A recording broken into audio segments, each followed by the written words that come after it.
Hey everyone, Gavin back with you guys at Other Worlds Austin. I'm joined by Byrd McDonlad with Vintage Tomorrows. and I'm loving the mohawk, dude. Thank you, bub. I had one on our show for a while, and it was huge, and my hairstylist made it look like it was on fire one year, so it was quite interesting. It's very, very Hunger Games of you. I know, that's exactly what she was thinking, what she did too. Hunger Games. So, Vintage Tomorrow is a documentary about the steampunk culture. Yes, it is. What drew you to want to make a documentary about that? You know, it sort of found me as opposed to me finding it. Like the goggles came knocking on the door? Quite, almost literally that. A buddy of mine was writing a book about steampunk, and he asked me to come film an interview that he was doing. And so the first, there's a dinner scene in the movie that goes throughout the movie. That was the first thing that I shot for the film, and up to that point, I did not know what steampunk was. And I was riveted by it. I thought it was like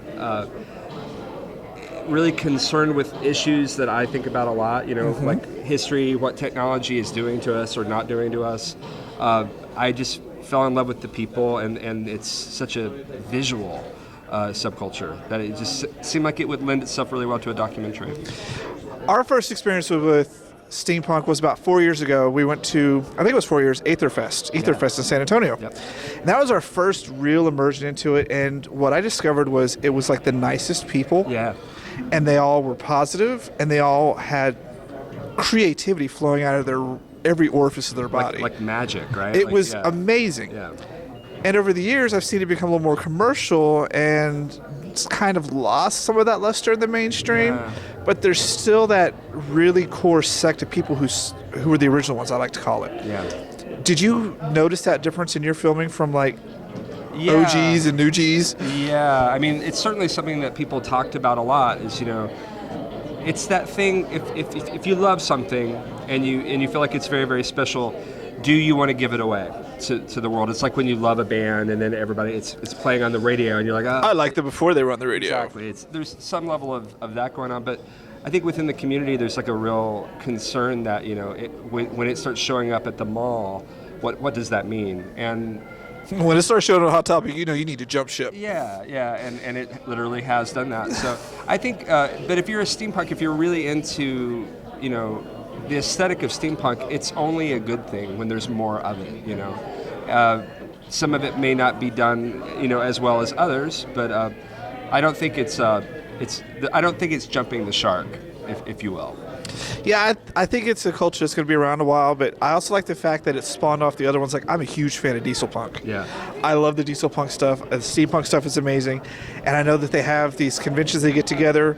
But one of the things that I think is really interesting about it is how it imagines like an alternate world if Jules Verne's sensibility and styles and that the culture of that time were to be brought into this forward. Do you think that could ever actually happen? Like, could we go back in time in a time machine and jack somebody, like step on a butterfly, and now we have flying airships? Probably not, but who's to say? I'm at a science fiction festival, so that's probably heretical to say that it's not possible. But I don't know if that's going to happen in our lifetime. I think. Are you a steampunk deep down inside? I'm a diesel punk deep down inside. Yeah. I like the more industrial side of it. Okay.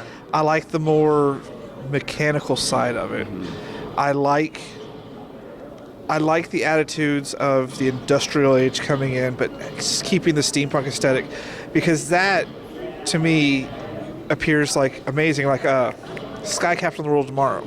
Oh yeah, it's like, a beautiful film. I love that. Yeah. That is the style that I love. Steampunk is fine, but I can only have enough 2,000 Leagues Under the Sea stylings, in my opinion. Yeah. And now they do, what is it, dark punk or goth punk or something, and there's all these other offshoots of it. And I like there's the fact that 40 variations. Yeah, there's so many variations, and it's like, is it getting too diluted? Is it needed to go that far? That's why I found this film so interesting, because you're really going.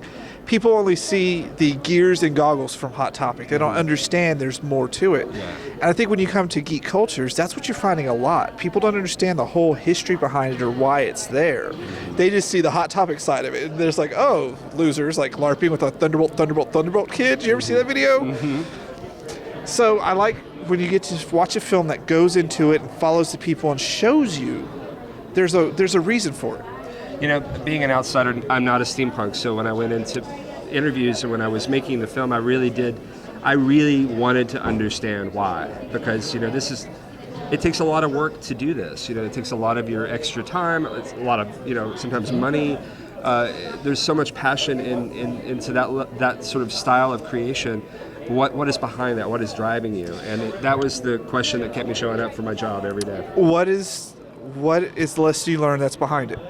For you, what was it that you got out of it? Because everybody gets something different. Yeah, everybody. For me, steampunk and its rise in popularity, I think, is a reaction to our modern world and the fact that we're really, in a lot of ways, underutilizing ourselves because we have. It's sort of like we don't work out anymore. Like 100 years ago, to be alive in the world, you had to do a lot of manual labor, so you weren't a fat ass because you had to actually work. I think in some ways that's sort of maybe what I took from it is in a world where we have so many objects and our digital phone is glued to our hand at all times. I'm guilty of that. We're all guilty of it, and maybe it's exciting to see these people who are putting down the phone so that they can pick up a tool. Yeah. Or make a dress or whatever it is that they're doing. I think that's sort of the reaction to the technology part that spoke to me about steampunk is, let's not just be passive. Let's reclaim our power, See, I got kind of the same thing from our first experience. I got that it harkens back to a time when people cared. Yeah. You knew who your neighbors were. You had friends. You went out. You did stuff. So that's what I like about it so much. And they just... The community aspect of it because... That's just how it goes. So if you plan on making another documentary, what are you going to make one on? Oh, God, I don't know. I don't have an answer. There's a book I want to adapt into a movie. Oh, what book? It's called Men, Women, and Chainsaws. Do you know this book? No, but I should go read it now. You should go read this book. Men, Women, and Chainsaws. Yeah. Wow. I do not have an option on this book, so please don't sue me, writer. No, this is dream world here. This is what we'd love to do. It's a book about slasher films in the 80s and how they're actually, contrary to popular belief, maybe proto-feminist. Okay, I'm going to have to go read this book now. It's a good book. So thanks for joining us here at Other Worlds Austin, and good luck, and go see Vintage Tomorrows. It's all about steampunk, and you're going to learn something. Thanks, Bob.